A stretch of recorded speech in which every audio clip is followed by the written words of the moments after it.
All right, welcome to episode 15 of Adventures in Inbetweening. Today I'm going to be taking a drawing and making some increasingly extreme versions of that drawing, and I'll be using some examples to illustrate that. One of the wonderful things about working in 2D is that whatever you can think of, you can draw. I'm going to use an example here from Northwest Hounded Police. This is a 1946 Tex Avery cartoon. You can see, I mean, this is literally saying somebody's jaw dropped to the floor. It's like, well, let's draw that. Let's illustrate that. There's a bunch of takes in this cartoon. Now, a take is when somebody basically goes, whoop, in real life. It's a surprise. In animation, of course, we can take that much, much further. We can have somebody going away from us in perspective with their legs wobbling, wobbling, wobbling, and their arms going out. We can have somebody here going off the edge of the, look at this drawing. This is terrific. I mean, we've got all the arms, all the legs extended as crazily as possible, even the tongue there. And there's something more subtle in this one here. Start out with the head. We move the head first. The nose and the rest of the face is going to be dragging behind, and then that reverses, comes in. Now, this composition here, look at that empty space. Let's fill that empty space. We've got these hands, these fingers that come out like sausages. This one here, now look at this take. This is a funny take in itself, but let's go further. Let's take advantage of the space with this airplane cockpit and do this complete C curve here, pushing it as far as possible. Again, here we've got some empty space to take advantage of. Got some really nice lead into this here. The head's going this way, this way, this way. The hands are coming up. There's some nice overlap there. Look at the nose trailing behind and the multiples and the smears. Okay, and then we get into a crazy drawing here, but that's just the lead in. It can get crazier, and boom, there we go. This is only limited by the artist's imagination.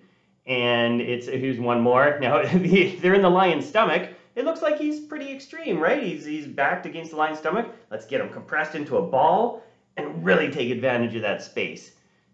Press against it at the top right there. Stretch everything out. Just go as extreme as possible. So these are all principles. I'm not going at that extreme here. But you can see with the drawing that I initially had, with my dinosaur down there, I'm going to go more extreme. I'm going to go more extreme. So here I'm coloring it in and flipping between just to show the color changes, the shape changes. You can see that the arms are going more and more angled. I'm making the eyes wider and wider, changing that up, and basically just pushing further. One of the notes that I often give to artists when I'm directing is push that pose further. And sometimes I'm very specific. I'm saying, I'll do some drawings. I'll say, make the arm come out here, make that silhouette stronger, make that line of action much more bent. But it's something that's, it's limited only, like I say, each artist is going to do it differently. That's the cool thing about this. So here I'm going to go to my fourth extreme. I had the initial drawing, then I did an extreme, a second extreme, and then the third, this is my fourth drawing, the third extreme. So I'm pushing as far as I can. Look what I'm doing with the line of action there. Look what I'm doing with the eyes and the mouth and then the snout coming forward and curving down. Just really trying to create an appealing drawing that still, somewhat relates to the original one. This is, and to be clear, I mean, the principles involved here, this is about making something believable rather than realistic. That's a really important distinction that I think a lot of people always shoot for realism, and realism is important. I'm working on a very realistic project right now, and it's useful to be able to hit that realism when you want to.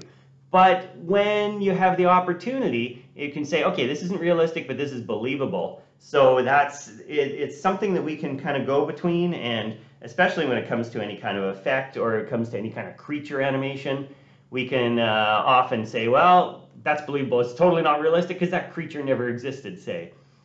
One other thing I just want to mention about the drawing is software independent. So if you learn the principles through drawing, you'll be able to apply that throughout your entire life. You could learn a software and master it, and if you don't keep up on it 10 years later, you could be completely out of touch with that software. But the drawing principles will always be useful. Will always be able to be improved and added on to and used going forward. It's something that never goes away. So here's the final one here, 2, 3, 4. And I'll do it at half speed here. I'm just going to save it. And so here's the original one. There it goes into there. There goes into there. There's my most extreme drawing. And that's Extreme Drawings. Thanks a lot. I'll see you next time.